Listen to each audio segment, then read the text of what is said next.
지난 3번의 반감기는 유동성 장대 있었던 반감기예요. 네네. 그러다 보니 사실 어떻게 보면 반감기 이후에 하락할 수도 있다는 전망을 갖고 있거든요. 비트코인은 MZ세대의 사실 부동산 같은 거라 생각합니다.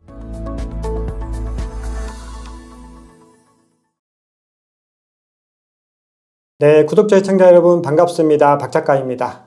자, 오늘 토크 라운지에서는 디파이 농부 조선생이라는 닉네임으로 유명하신 언파인드랩스 조동현 대표님 모시고 가상자산 시장 전망 그리고 투자 전략에 대해서 깊이 있는 이야기 나눠보겠습니다.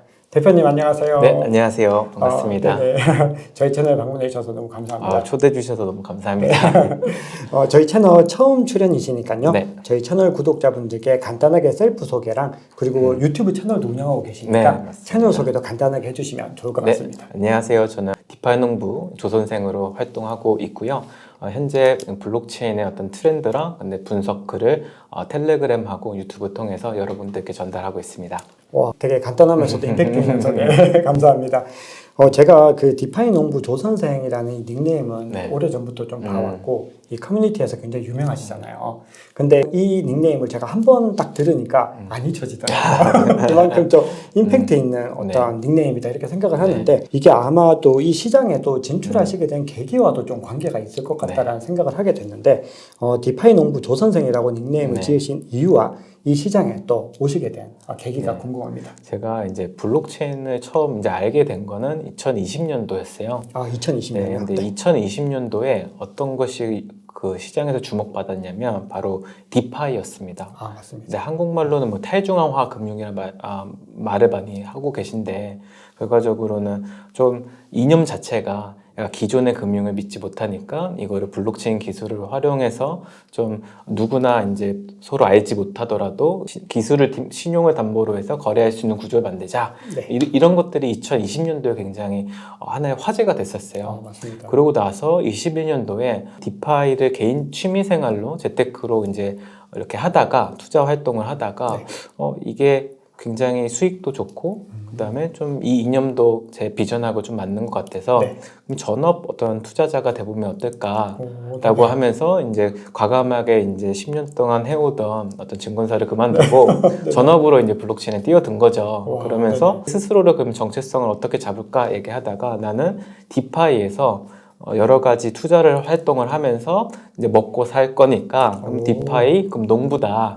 그리고 제 성을 따서 이제 조선생이라는 이름을 짓게 되었습니다. 와, 정말 이름이 어떻게 탄생하게 된 계기가 굉장히 좀 놀라운데 많은 분들이 그 시점에 디파이가 부흥을 하더라도 디파이를 통해서 전업을 할 수 있다는 생각까지는 하기가 또 가기가 조금 두려운 부분들이 있는데 굉장히 어떻게 보면 과감한 결정을 하신 거네요. 네, 맞습니다. 그때 당시는 워낙 시장의 초입이었고 폭발적인 성장을 할 거라는 게 좀 눈에 보였어요. 기존에 이제 금융업에서 일을 하다 보니까 이런 유동성의 흐름이 이쪽을 향하고 있구나라는 너무 확신이 있었고 그래서 이제 회사를 그만두고 이제 막상 나와서 1년 동안은 너무 즐거웠죠.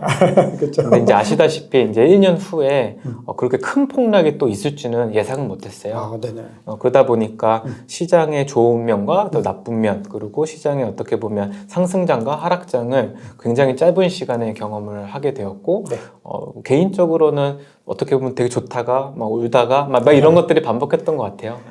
그러면 지금도 여전히 디파이에 대한 어떤 믿음들은 여전히 굳건하신 거잖아요. 네, 디파이도 처음에 제가 처음 봤을 때 디파이는 지금 다시 되돌려 보면 굉장히 엉성했던 것 같아요.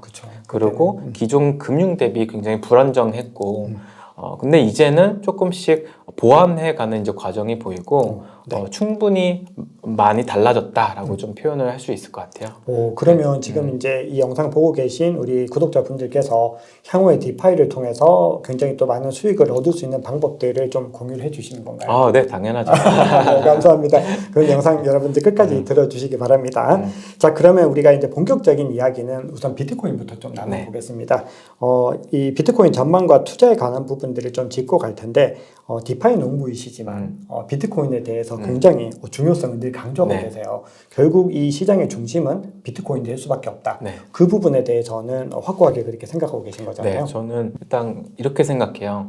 우리가 지금 살고 있는 금융시장이 있고 네. 그다음에 블록체인 기반으로 한 또 다른 금융시장이 있다고 생각을 해요. 네. 그리고 자금의 출처도 사실 다른 시장이라고 봅니다. 예를 들어서 우리가 지금 현재 살고 있는 금융시장은 대부분 어떤 보험이나 아니면 연기금이나 아니면 공제회나 혹은 개인 기업들로 인해서 만들어진 어떤 자금으로 운영하는 하나의 금융시장이잖아요. 네.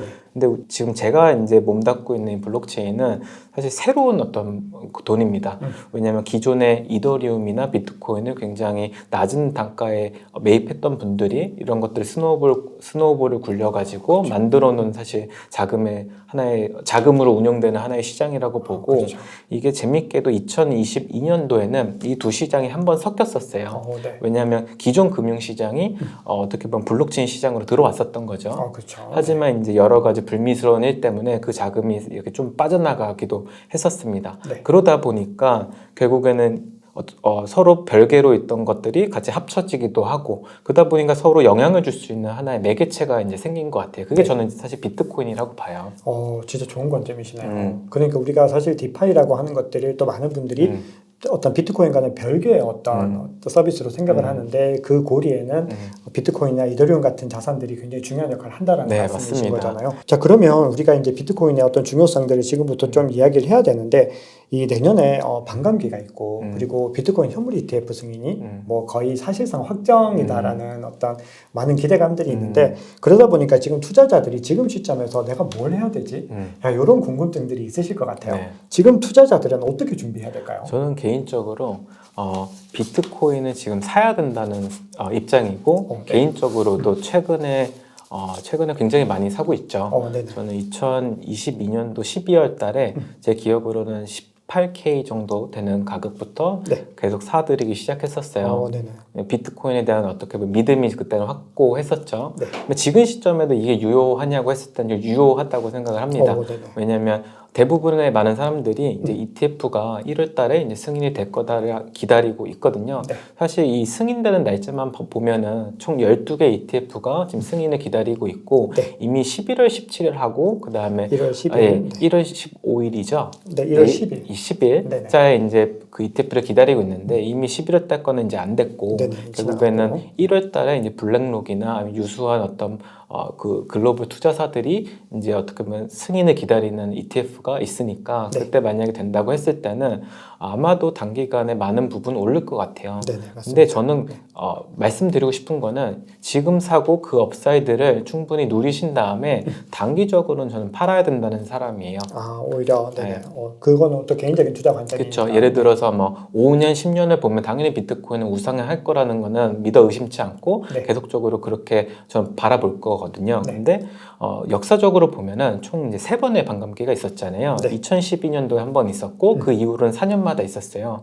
한번 그래프를 한번 살펴보시면요. 항상 반감기 올 때마다 비트코인이 상승할 거라는 기대감이 있었고요. 네. 그러고 나서 6개월 동안은 계속적으로 하락했습니다. 네네, 맞습니다. 왜 그러냐면 이게 주식시장하고 비슷한 것 같아요. 좋은 호재가 있고 그 호재가 실현됐을 때 사람들의 반응은 사실 세론 뉴스라고 표현하잖아요. 맞습니다. 뉴스에 팔아라라고 하는 말이 사실 거기서 나온 건데 그렇기 때문에 사실 6개월 동안은 지속적으로 이제 하락하는 모습을 보이는 거죠. 네네. 그래서 굳이 어쨌든 간에 장기적 관점에서 보실 때는 그냥 들고 가시면 되지만 이제 단기적인 것도 생각하시는 분들은 어떤 승인되고 그다음에 가장 많이 올랐을 때 파신 다음에 조금 가격이 안정화되고 다시 또 어떤 사들이고 하는 그런 여러 가지의 반복을 하시는 것이 결국에 어떤 투자의 어떤 성공률이나 아니면 수익률을 높일 수 있는 한 방법이라 생각합니다. 네. 좋은 관점 너무 감사합니다. 사실은 저도 이제 대표님 말씀 동의를 하는 게 우선은 기존 장기적으로는 모아가는 자산이 맞는데 무조건 맞는데 이거를 무조건 계속 모아가라라고 하는 것들은 투자의 어떤 관점에 따라서 좀 차이가 있는 것 같아요. 맞아요. 하락 지점에서 더 낮게 주우면 뭐 평균 단가가 내려가니까 맞아요. 그것도 좋지만 또 다른 방법들도 있다라는 관점들을 말씀을 주신 거고 지금 사도 될까요? 라는 구독자분들의 질문은 지금 당연히 사야 되는 구간이다라는 말씀이신 거고 그리고 이제 판매되는 시점은 1차적으로 이제 대표님께서는 승인 이후에 급등을 했을 때 한 번 정도는 시세 차익을 실현하시겠다라는 거죠. 자, 그렇게 됐을 때 이후에 그러면 또 축적은 어떤 식으로 또 이어나가면 좋을까요? 저는 항상이라는 표현이 사실 3번 반복됐거든요. 그러면 그 3번의 어떤 역사적인 일 때문에 다음 거를 예상하는 게 굉장히 큰 오류긴 하지만 그럼에도 불구하고 한 가지 명확한 차이점이 있습니다. 네. 지난 3번의 반감기는 유동성 장때 있었던 반감기예요. 네네. 이게 무슨 말이냐면 저금리 기조였어요. 네네. 사실 2009년도에 비트코인이 탄생을 하고 사람들이 실질적으로 이 반감기를 인지한 거는 사실 2015년 이후거든요. 즉 두 번째 반감기부터 사람들이 인지를 하기 시작했습니다. 맞습니다. 네. 근데 2015년 또 한번 떠올려 보시면은 저금리 기조였어요. 유럽은 0%의 어떤 가까운 금리였고요. 우리나라도 사실 2% 수준의 사실 금리였습니다. 전 세계가 낮은 금리로 경기를 부양하기 위해서 굉장히 노력하는 시장이었기 때문에 투자 자금들이 많이 활발한 시장이었어요. 근데 지금 반감기는 여러분들이 과거에 겪었던 반감기가 틀린 게 하나가 바로 유동성 장이 아니라는 거예요. 지금은 돈이 굉장히 귀한 시기고 네. 인플레이션이 굉장히 심해서 그걸 잡기 위해서 금리도 높잖아요. 즉 투자 자금으로 흘러올 자금들은 굉장히 한정적이라는 얘기입니다. 네. 그렇기 때문에 오히려 이 비트코인 반감기가 있었을 때 추가적으로 매수를 해주는 주체 자체가 기관들이어야 되는데 기관들이 뭐 내부 프로세스가 있을 테니 그런 시간도 걸릴 것이고 그러면 개인들이 이거를 밀어 올려줘야 될 텐데 개인들은 사실 돈이 귀하기 때문에 투자 자금까지 여유가 있지도 않을 수도 있고요. 그러다 보니 사실 어떻게 보면 반감기 이후에 하락할 수도 있다는 전망을 갖고 있거든요. 네. 어떻게 보면 또 우리가 기대하고 있는 게 이 거시경제적인 지금 이슈들이 이제 금리 동결은 거의 확실시되고 있는 상황에서 내년에 이제 금리가 인하가 되면은 네. 유동성이 돌아올 것이다라는 어떤 또 기대감이 있는데 그쵸. 그 부분에 대해서는 대표님 어떻게 보시나요? 저는 일단 금리가 동결되고 인하까지는 잘 모르겠지만 동결이 된다고 하면은 네. 그래도 좀 어려운 구간이라 생각해요. 아직까지 뭐 미국의 어떤 상업용 부동산 시장도 굉장히 어렵고요. 그렇죠. 그러니까 어떻게 보면 전 세계에서 주축이 되는 자산이 채권하고 부동산인데 그 중에 부동산이 굉장히 힘들잖아요. 네. 그리고 아직도 그 털어내야 될 부채들이 굉장히 많은 자산군이기도 하고요. 그래서 사실 시장이 쉽게 유동성이 흘러 들어올 것 같진 않아요. 그건 사실 저는 이제 유동성에 대한 기대감들이 좀 있긴 한데 사실 지금 개인 투자자들이 유동성을 활용할 만한 여력들이 또 나타내기까지 시간이 좀 필요할 것 같아요. 맞습니다. 그리고 네. 대부분 현금이 없어가지고 사실 투자하고 싶은데 맞아요. 다들 돈이 없다라고 하시는데 맞아요. 거기다가 이제 경기 침체라는 게 실물 경제를 어쨌든 누르게 될 텐데 네, 맞아요. 그렇게 되면은 사실은 좀 어려운 구간들이 분명히 이 자산 시장에서는 기회가 될 수 있지만 맞아요. 여전히 좀 어려울 수 있겠다는 생각을 하게 됩니다. 그래서 저도 내년에 ETF 승인되고 굉장히 큰 이제 상승이 될 거고 그다음에 3, 4월 달에 반감기가 있을 거고 그럼 그 반감기 때 굉장히 또 변동성이 클 테니까 그 정도의 비트코인을 적절하게 뭐 매수하거나 매도하면서 계속적으로 모아가는 전략을 하면 좋을 것 같다. 저는 개인적으로 이렇게 생각해요. 비트코인은 MZ 세대의 사실 부동산 같은 거라 생각합니다. 저는 주택이라 생각해요. 네네. 저희 부모님 세대는요. 주택 어떻게 보면 집을 사서 그다음에 자기가 살고 그것의 가격의 상승이 있을 때 이사를 가면서 부를 축적해 왔어요. 대부분 그러셨을 거예요. 맞습니다. 돈이 부유한 분들은 대부분 그 코스를 밟았죠. 네, 대부분 사회생활 하거나 회사에서 돈을 받아서 어떻게 보면 부를 누리시는 분들보다 부동산을 잘 사셔서 부를 일구신 분이 대부분이기 때문에 네, 맞습니다. 그런 면에서 저는 이게 비트코인하고 지금 MZ세대들이 비트코인을 바라보는 관점이 이거랑 되게 비슷하다고 생각하거든요. 물론 실거주 목적으로 사용을 못하지만 어쨌든 이것에 대한 믿음이 굉장히 강하고 부모님도 사실 집값은 떨어질 걸 한 번도 상상을 못 하시잖아요. 그렇죠. 근데 사실 이게 떨어지기도 했었고 근데 이게 비트코인이랑 좀 비슷한 것 같아요. 장기적으로 봤을 때는 굉장히 오를 거라는 게 확신이 있지만 그 오르는 그 여정이 굉장히 변동성이 심하고 그다음에 경기를 굉장히 많이 타기 때문에 적절하게 사실 대응을 해야 된다. 와, MZ세대 부동산 표현이 너무 좋은데요. 되게 기발한 표현이시고 되게 저는 공감이 진짜 많이 되고 사실 우리가 외부에서는 비트코인을 안전자산이 아니라 위험자산이라고 많은 분들이 여전히 얘기를 하지만 우리 투자자들은 적어도 비트코인은 안전자산이라고 보는 거죠. 그쵸. 그리고 이 가치에 대해서는 굉장히 굳건한 거죠, 사실은. 네, 맞습니다. 그래서 우리가 이제 그렇기 때문에 이제 단기적으로 시세 차익도 실현하지만 결국은 또 롱텀으로 봤을 때는 다시 또 꾸준히 모아서 축적을 해야 될 자산이다. 맞습니다. 자, 이렇게 정리를 해보겠습니다. 네. 자, 그러면 이제 우리가 그 대표님께서 말씀 주신 얘기는 역시나 이제 과거 사이클 대비로 비슷한 움직임은 분명히 올 것 같다라는 걸 전제로 하고 계신데, 자, 그렇게 봤을 때 과거 사이클 대비 이제 과거에 1, 2, 3차 불장이 왔을 때 계속해서 상승률은 좀 줄어들고 있는데 자, 이번에는 그만큼 퍼포먼스는 좀 힘들다고 보시는 건가요? 네, 저는 이번 반감기는 좀 다른 반감기라 생각을 합니다. 네네. 아까도 말씀드린 것처럼 결국 유동성이 이제 풍부한 시장이 아닌 상태에서 오는 반감기이기 때문에 굉장히 변동성은 더 심할 것 같고요. 근데 그 변동성이 우리가 바라는 우상향보다는 이제 하락도 좀 조심스럽게 좀 어떻게 보면 바라봐야 된다는 거죠. 그렇죠. 네, 여러 가지 네, 관점에서 네, 너무나 이제 좀 막연하게 믿는 것보다는 네. 여러 가지 상황들을 봐야 된다라는 것이고, 네. 자, 그럼 결국은 이제 대표님께서도 장기적으로 비트코인이 계속해서 가치를 가지려면은 기관과 여러 어떤 채택들이 이어져야 된다라는 관점으로 네. 볼 수 있을까요? 네, 맞습니다. 저는 사실 장기적인 관점에서 비트코인이 계속적으로 가격이 상승하려면 결국 수요 부분을 조절해줘야 되잖아요. 네네, 비트코인은 맞습니다. 다른 어떤 투자 자산이랑 좀 다르게 공급이 정해져 있고 가격에 대해서 사실 탄력적이지 않습니다. 그게 그렇죠, 무슨 맞습니다. 말이냐면 가격이 오르면 사실 그 기업들이 공급을 늘려가지고 사실 자신들의 어떤 매출이나 수익을 극대화하는 전략을 사용하잖아요. 근데 비트코인이란 것은 사실 공급이 정해져 있기 때문에 결국 수요 부분에서 이제 나오는 탄력성이 굉장한 거죠. 네, 맞습니다. 근데 수요라는 부분은 그럼 누가 이 수요를 가져갈 것이냐의 문제에서 다음 이 수요가 될 사람들이 바로 이제 기관 투자자가 돼야 된다고 저는 생각을 하고 만약에 이것이 되면은 조금 다른 국면으로 갈 수 있다 생각을 해요. 장기적으로는. 네네. 잘 알겠습니다. 와, 그러면 이제 저희가 이제 조금 이야기의 맥락을 좀 바꿔서 대표님께서 투자은행에 근무를 하신 걸로 알고 네, 있습니다. 맞습니다. 네, IB에서 이제 M&A 같은 것들을 네, 담당하셨다고 맞습니다. 들었습니다. 자, 그렇기 때문에 지금 미국의 잠재적 위기로 거론되는 이 상업용 부동산에 대해서도 실질적으로 좀 어떤 경험에 의해서 알고 계신 부분들이 많이 있으신 거죠. 네. 자, 근데 이 상업용 부동산 문제가 구체적으로 어떤 문제인지 간단하게만 설명 부탁드립니다. 일단 상업용 부동산은 레버리지를 사용하는 투자입니다. 근데 대부분 이제 어떤 제가 일했던 투자은행이나 이런 곳에서 쓰는 레버리지는 60% 정도로 제한돼 있어요. 60%. 네네.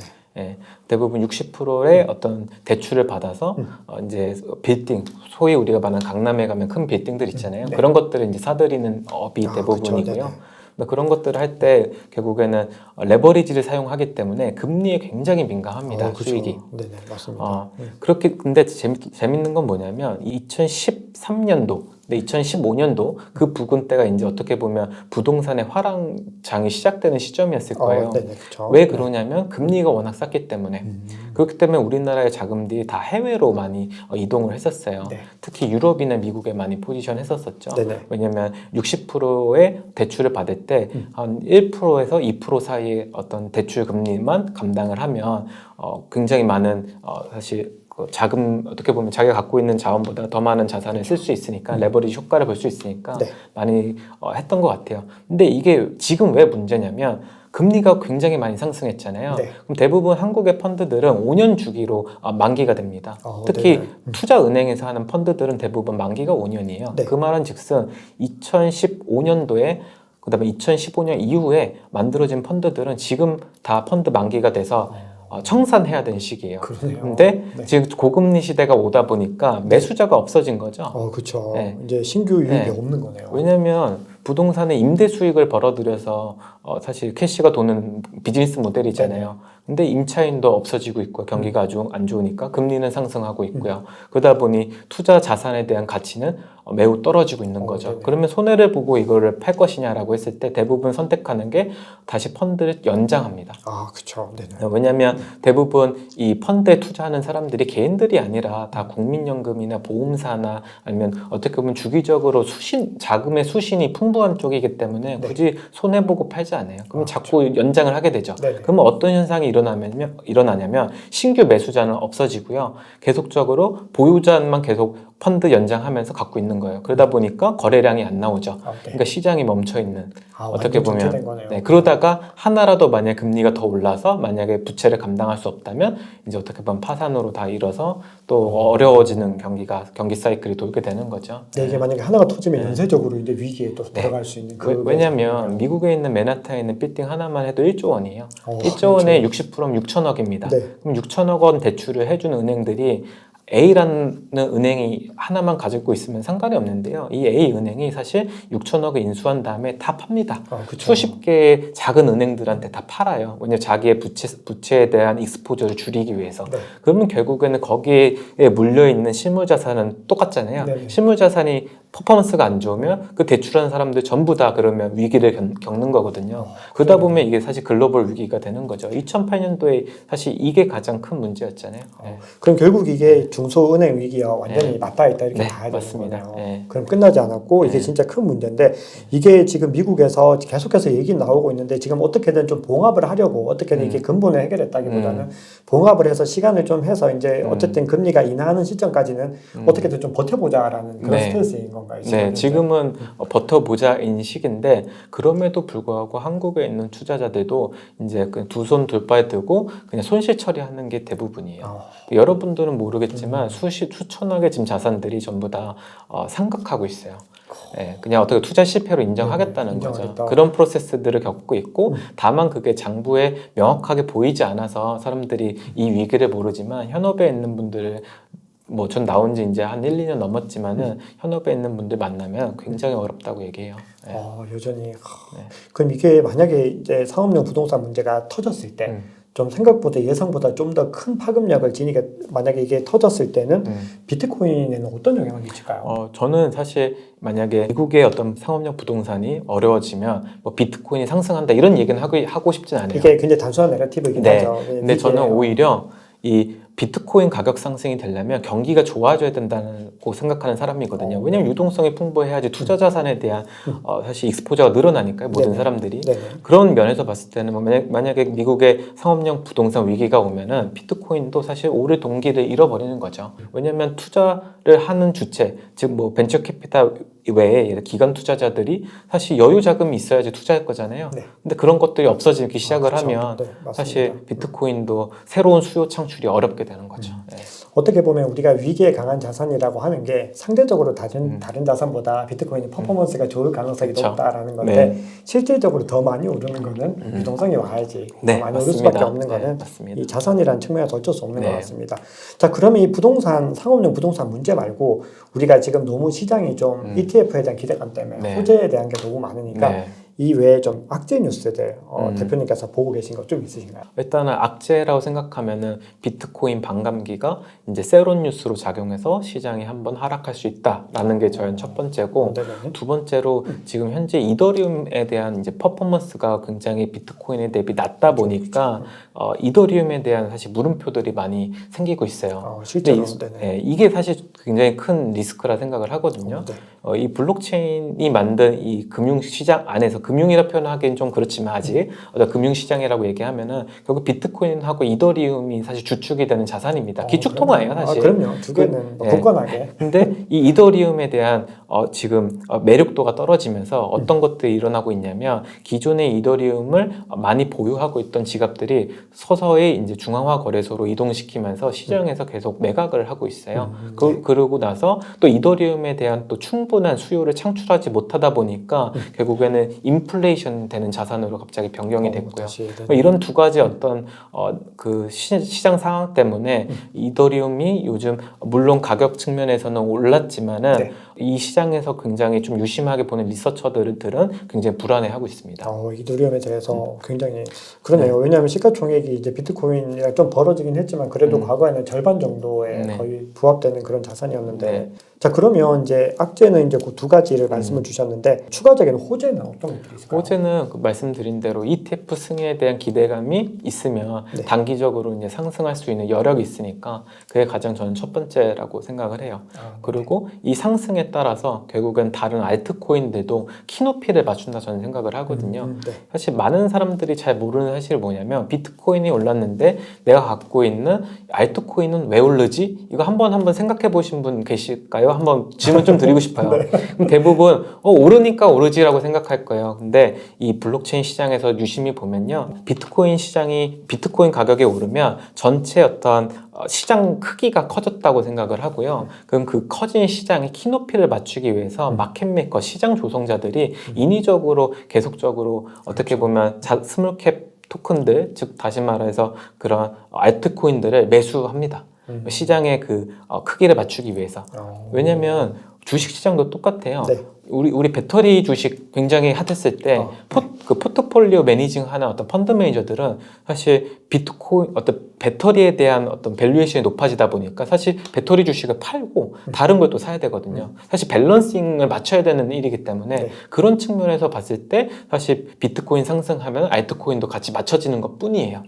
그러면 그런 것들은 사실 개인 투자자들한테 호재죠. 왜냐하면 지금 알트코인들이 상승장 대비 한 10분의 1 수준으로 가격이 내려왔기 때문에 네. 이것에 대해서 어떤 가격 상승을 크게 기대할 수 있기 때문에 이게 또 어떻게 보면 저는 호재라고 생각하고 있어요. 관점이 진짜 굉장히 맞습니다. 어떻게 보면 이제 대표님께서 말씀 주신 거는 알트코인들이 지금 펌핑되는 것도 시장에 어떻게 보면 필요한 절차다라고 해석을 해야 되는 부분들이 네, 있는 맞습니다. 이게 어떤 우리는 세력의 장난질 약간 이런 느낌으로 생각을 했다면 그게 아니라 마켓 메이커들이 계속해서 균형을 맞춰가는 과정이다. 그쵸. 그렇게 본다는 거죠. 네, 이 자본들이 좀 균형적으로 들어갈 수 있도록. 그리고 요즘은 이제 벤처 캐피탈 중에서도 기존 벤처 캐피탈들이 뭐 한 개의 어떤 알트코인에 투자를 하고 10배, 100배 어떤 수익을 올렸다고 하면은 과거에는 지금은 포트폴리오에 대한 구축이 굉장히 중요하다고 얘기하고 있어요. 왜냐하면 지난 어떤 유동성 장에서는 하나의 종목만 잘 집어도 수백 배가 갈 수 있는 장이었는데 네. 이제는 그렇다고 생각도 안 하고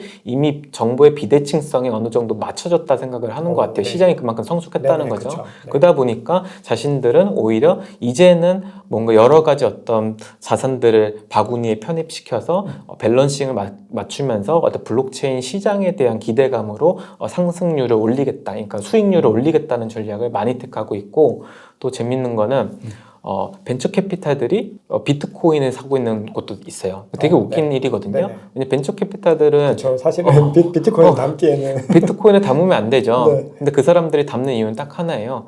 지금 알트코인에 투자를 해도 5배 기대하기 힘든 시장이다. 그러면 그 똑같은 리스크를 안고 5배를 얻을 수 있는 종목이 뭐라고 했을 땐 비트코인이다 이렇게 생각을 또 하는 분들도 있고요. 그래서 비트코인 편입하면서 알트코인도 편입하고 이 밸런스를 맞추기 위해서 비트코인이 올라가면은 비트코인 좀 팔면서 알트코인 좀 사갖고 균형을 계속 맞추는 역할. 그래서 시장이 커지면 전체적으로 다 같이 올라가는 그런 효과를 아마 보는 게 지금 시장이고 그런 것들이 여러분들이 아마 찾으셔야 하는 하나의 그 관점 아닌가? 관점이다. 와, 이게 어떻게 보면 전통 금융의 자산 운용사들과 어떻게 보면 하는 일들이 이제 조금 비슷해지는 부분들이 굉장히 흡사해지네요. 대부분 거기서 대부분 사람들이 이직해 오고 있거든요. 그만큼 어쨌든 시장은 더 성숙해지고 맞아요. 있다는 시그널이고 막 아무렇게나 펌핑되는 그런 차원에서 이제는 조금 더 다 나은 시장으로 가고 있는 거니까 투자자들에게는 굉장히 더 기회가 된다. 이렇게 볼 수 있을 것 같습니다.